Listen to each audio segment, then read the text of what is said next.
But tonight I want to talk about the benefits of thinking like a heretic. And heretics really have received a bad name over the last couple centuries, if you think about it. But here are some of the more memorable examples of heretics that I think you will recognize. We have John Wycliffe. He was a heretic. And he is the morning star of the Reformation. He's the one that God chose to spark this whole idea that we can actually know God personally. And it's very important that we can read His Word. So he believed that all Christians individually should learn about God for themselves. And in order to do that, he was the first one that came up with an English translation of the Bible so that people could actually do that. And then you have Jan Hus, also known as John Hus. He believed that sermons should be spoken in the language of the people, not in Latin. And he preached in venues that were not sanctioned by the religious authorities or religious elites, like here. All right? So he went to where the people were, and he would preach to them in their language. And then, of course, we have Martin Luther, who is the father of Reformation. And he believed in the primacy of Scripture, that God actually meant what He said in Scripture. And of course, he taught justification by faith, but he also demonstrated that common people could understand Scripture without having to have an intermediary in between them and God. It was just between them and God, right? And then we had Huldrych Zwingli, who was a Swiss reformer, and his main contribution as a heretic was that he preached against and criticized scriptural abuse. That's where groups of people would take Scripture, twist it for their own purposes. So he was the one that exposed it and really criticized it and brought it to the fore of everyone's minds. And then we have John Calvin, who's the founder of Reformed theology. He helped us to understand that God is sovereign over every aspect of life, that there is no coincidence, that there is no accident that's outside of God's purview. All right? And that was an important thing at the time.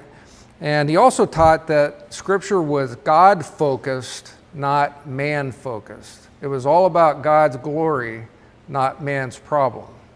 That was where he came from.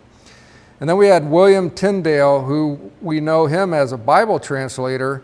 He came out with what was called the unauthorized Bible at the time. And he was condemned because his Bible removed all of these doctrinal errors that were held sacred by different groups, different religious groups. And he exposed them and said, that's not what it says. This is what it says. This is what it means. And he also taught that the term church wasn't a local gathering, a group, and wasn't a hierarchy. It was all of the believers together were the church, which was something that was astounding in his day. And then you had John Knox, who's the founder of the Presbyterian model, and he believed that local congregations should have a say in who their pastors were, that they shouldn't just be assigned to them, that they should have a say in it.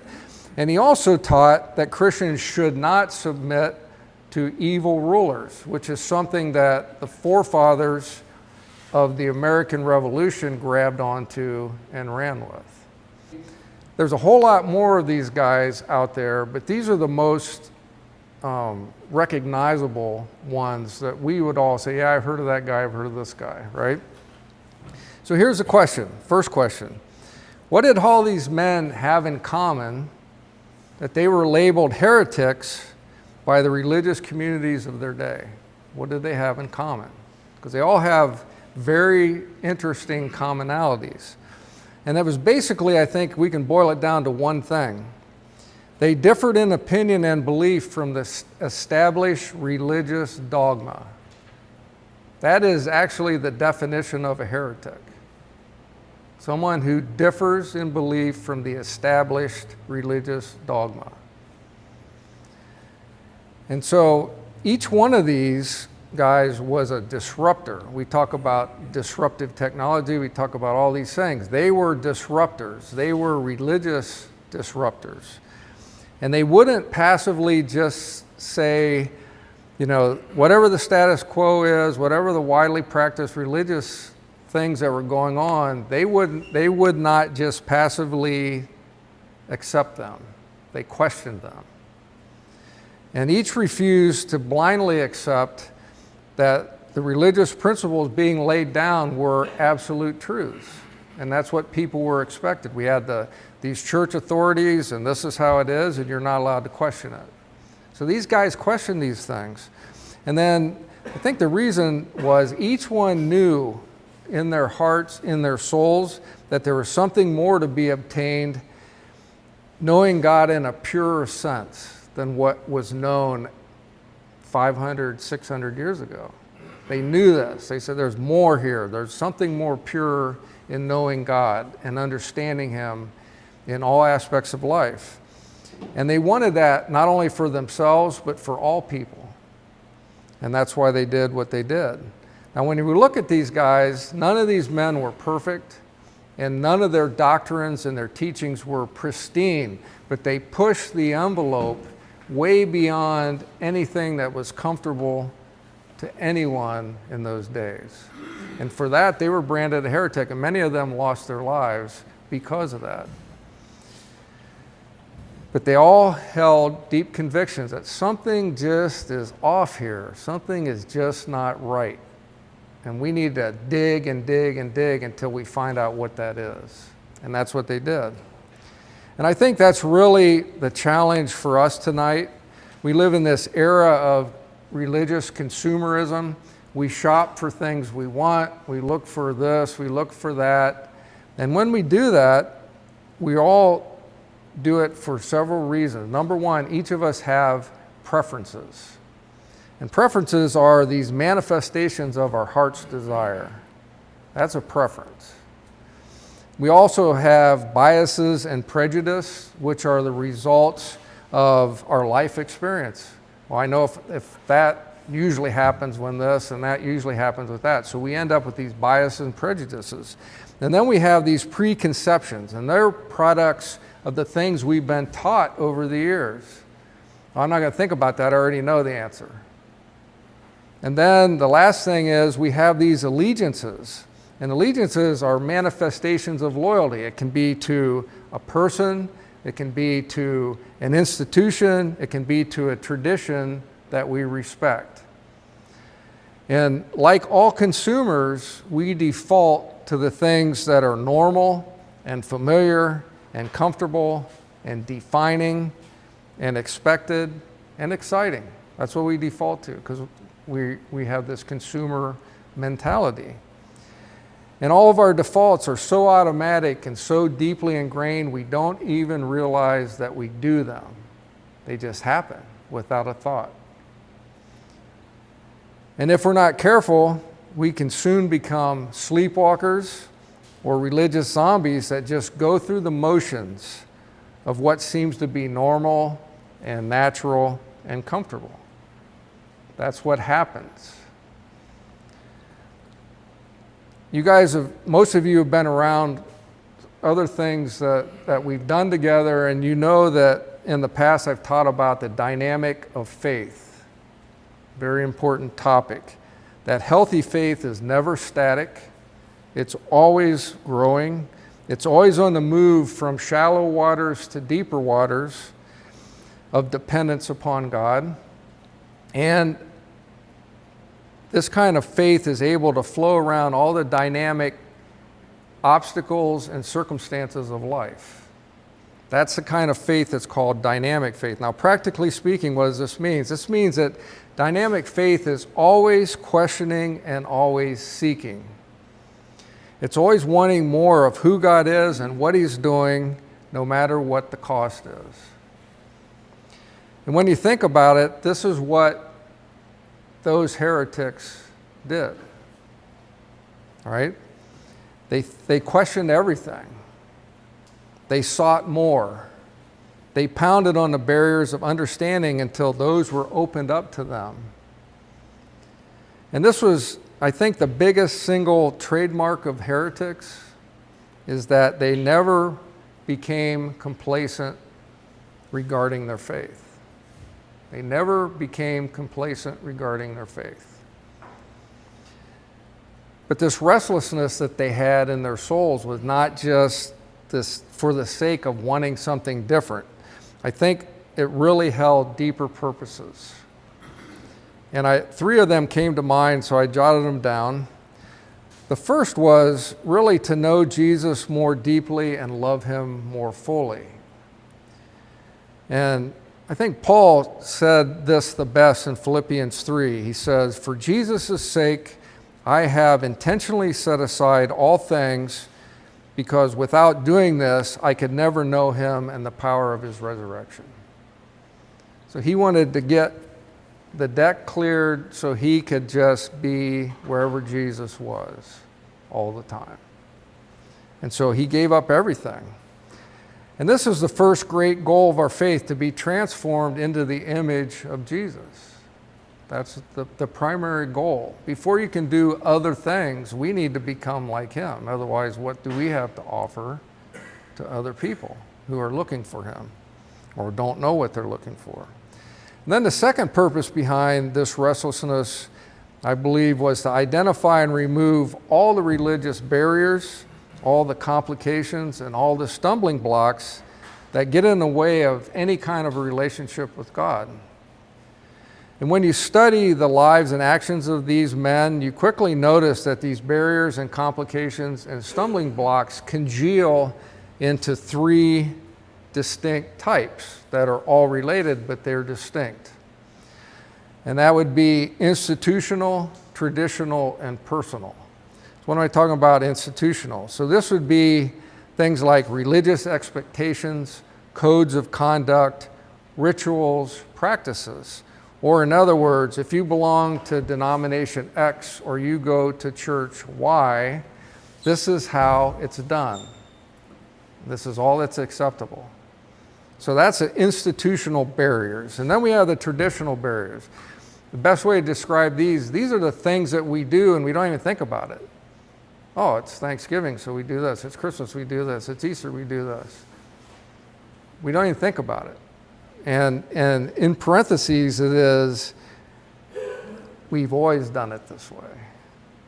And those become barriers because Jesus is always on the move.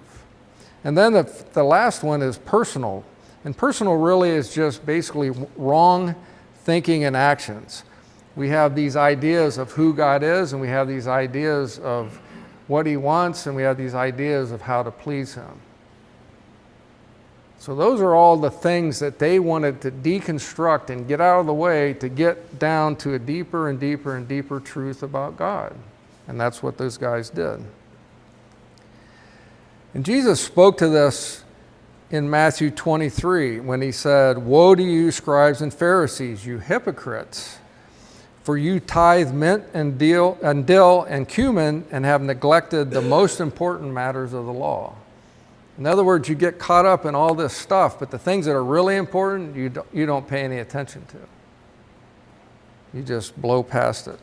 And this is the second great goal of our faith, I think, which is to concentrate on what God says is important and not what other people think is important. That is the second great goal of our faith. And then the last purpose behind the restlessness was to disentangle kingdom business from worldly business. To disentangle kingdom business from worldly business. And Paul said this, I think, best to Timothy. He said, "No soldier gets caught up in all the distractions of the world, since his aim is to please the one who enlisted him." And this is the third great goal of our faith, is to remain free of anything that distracts us from pursuing our calling and achieving our destiny. And we live in a very distracted world. Based on all this, let's finish by answering the topic question, right? What are the benefits of thinking like a heretic? How do we grab what these guys had and get into, that mode of why they did what they did and what they were trying to accomplish? What are the benefits of learning to think like a heretic? I think there are 10 of them that I came up with. First, your faith will never settle into concrete, but will flow like water, moving you into the fullness of everything Jesus has for you. It won't settle into concrete. It'll flow. It'll take you where he wants you to go. And remember, concrete cannot survive the twisting and turning of the path that Jesus puts us on. It just disintegrates, and pretty soon you've lost your way. You don't know what you believe. You don't know what you're trying to do. You don't want to do anything, and you just fade out. The second benefit of thinking like a heretic is you will move beyond the comfort zone of your current beliefs, practices, and activities into the deeper waters of his purposes. And that's the only place that any of us will find fulfillment and contentment. You look around in the world, everybody's looking for fulfillment, everybody's looking for contentment, but there's only one place to find it, and that's right in the middle of your calling in the deep water where you can't touch bottom anymore. That's where you'll find it. Comfort zones are where zombies exist. They are not a place of life. We all like our comfort zones. I like our comfort zones. But the more I get out of my comfort zone, which has been happening a whole lot lately, the more things become crystal clear to me what's really important and that I can't do any of this myself. Deep waters. Third, your reliance on the fragile safety of the herd will be transformed into the reliable security of being held fully in Jesus' hands as an individual. Just because no one else is willing to leave the pack doesn't mean that's the best place for you or the place you should be. Because Jesus calls us out. He has things for us to do. Some of it's with the pack, some of it's not with the pack. And that's one of the main benefits of thinking like a heretic. Those guys went out on their own. They got away from the pack. They were exposed. There was only hand to reach out to them with Jesus' hand. And that's the best place to be, even though it's very uncomfortable. Fourth, your life will be simplified and clarified. All the tangles of double-mindedness will be combed out. You think about that for a minute. You can't serve two masters. I really have pondered that. That's a very familiar verse, right? But if you really look at what it says when I'm serving this master, I hate this one. When I'm serving this master, I hate this one. You can't love them both at the same time. You can't. And that's double-mindedness.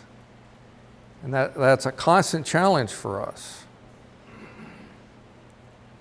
Fifth, you will have fewer acquaintances and greater companions. Think about that. Fewer acquaintances, greater companions. Acquaintances are people you know. Companions are people who know you. And they know you fully. And they're shoulder to shoulder with you. I don't need everybody in the world that I know, 2 miles wide and 1/4 inch deep.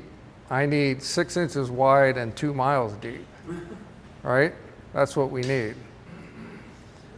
Sixth, you will travel a journey of ever greater understanding of God's purposes in history and your place in them.